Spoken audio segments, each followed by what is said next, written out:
श्री वल्लभाधीश की जय, श्री गोवर्धननाथ प्यारे की जय।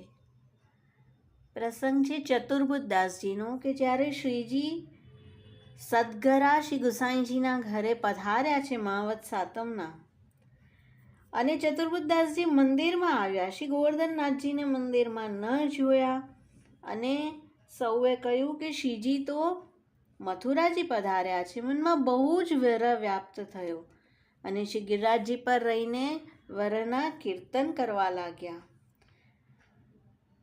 પછી તો એટલો બધો આપનો વિરહ વધ્યો, આપનાથી સહન ન થયું, અને ઋષિ ચતુર્દશીનો એક દિવસ બાકી રહ્યો. ત્યારે ચતુર્બુદ્ધદાસજી ગિરિરાજજી પર આવ્યા અને શ્રી ગોવર્ધનનાથજીનું અત્યંત વિરહનું પદગાન કર્યું છે. તો આપણે તે કીર્તનને શ્રવણ કરીએ, તેના અર્થ જાણીએ, અને અલગ અલગ ટૂંકમાં અલગ અલગ વિરહનું દર્શન ચતુર્બુદ્ધદાસજીએ કરાવ્યું છે. તો તેના અનુસંધાનમાં આપણે અલગ અલગ એક્ઝામ્પલ્સ જોઈએ. શ્રી ગોવર્ધનવાસી સાવરે લાલ, તુમ બિન રહ્યો ન જાય, વ્રજરાજ લડે તે લાડીલે, તુમ બિન રહ્યો ન જાય.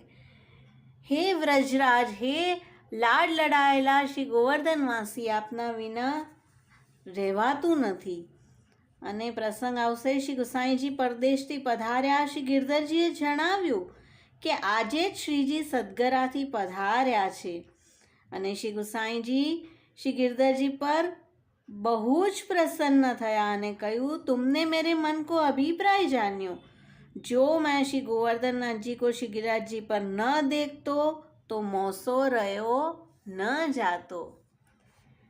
બંક ચિતે મુસ્કાઈ કે લાલ, સુંદર વદન દિખાય. આપની બંક ચિતવાની, આપની મુસ્કાન અને આપના સુંદર વદનના દર્શન કરાવો. અને શ્રીજીના હાસ્યનો પ્રસંગ છે. શ્રી ગોવર્ધનનાથજી બ્રજવાસીના ઘરે દૂધ દહીં માખણ ચોરવા પધાર્યા. ચતુર્બુદ્ધદાસજીને કહ્યું, કુંભના કે તું ચલ્યો. વ્રજવાસીને શ્રીજી તો ન દેખાયા અને ચતુર્બુદ્ધદાસજીને પકડીને માર્યા. જ્યારે શ્રીજીની પાસે આવ્યા તો શ્રીજીઓ સખા સહિત બહુ હસ્યા. આવું છે આપનું હાસ્ય.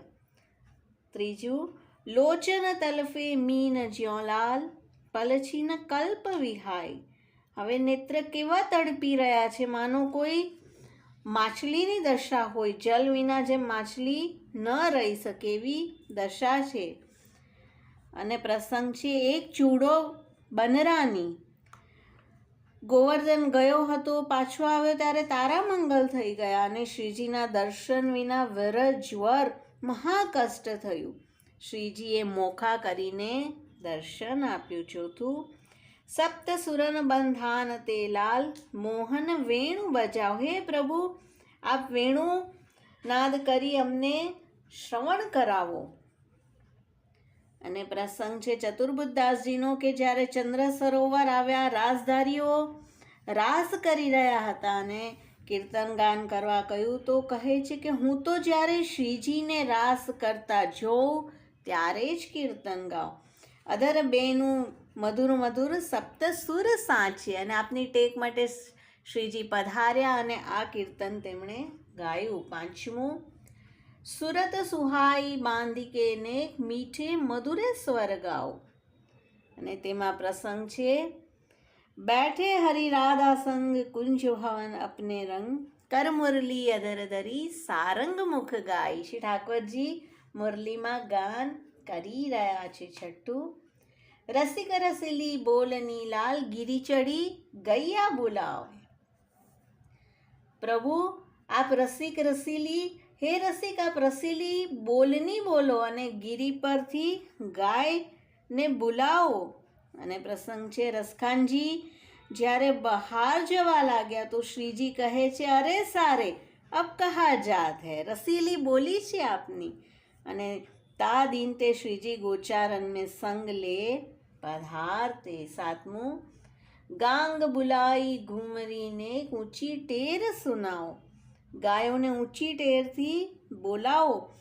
અને પ્રસંગ છે છખારીને બિનતી કરે છે કે પ્રભુ આપ કયા વનમાં છો, થોડી ઊંચી ટેર કરી સુનાવો તો અમે તે જગ્યાએ આવી શકીએ. 8મું, દ્રષ્ટિ પરે જા દિવસ તે લાલ, તબ તે રૂચ્ય નહીં આન. આપને જ્યારથી જોયા છે બીજું કંઈ સોહાતું નથી.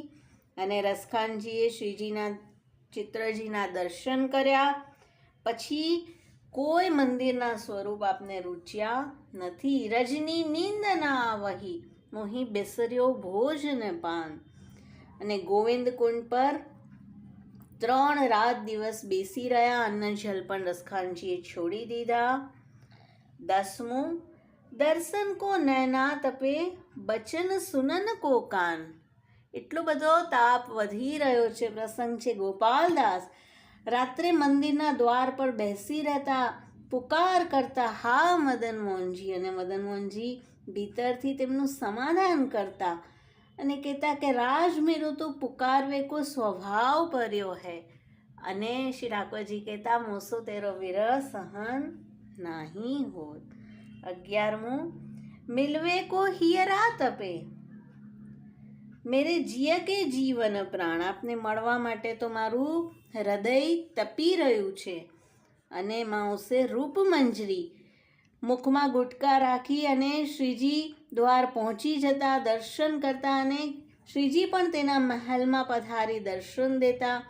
ન પધારે ત્યારે વ્યાકુળ અવસ્થા થઈ જતી. 12મું, મન અભિલાખા યહ રહે લાલ, લાગે ન નયન નિમેશ. બસ હવે તો નેત્ર બંધ થવા પણ તૈયાર નથી. કેવલ આપને હવે અમારે જોવા છે. અને મેહાધીમર શ્રી ગુસાईजी કહે કાલ તુમારો અંગીકાર કરેંગે. और પૂરી રાત્રિ દો બેઠી રહે, ઘરે નથી ગયા. 13મું, એકટક દેખો આવતો પ્યારો, નાગર નટવર વેશ. આ સ્વરૂપને એક ટક જોઈએ અને આ નાગર નટવરના વેશને જોઈને તો ક્યાંય ચેન નથી પડતું. એક લરિકા દક્ષિણ કો ગોપ દેવી, श्री गोसाई जी की कथा सुनी ब्रज में आई रहो.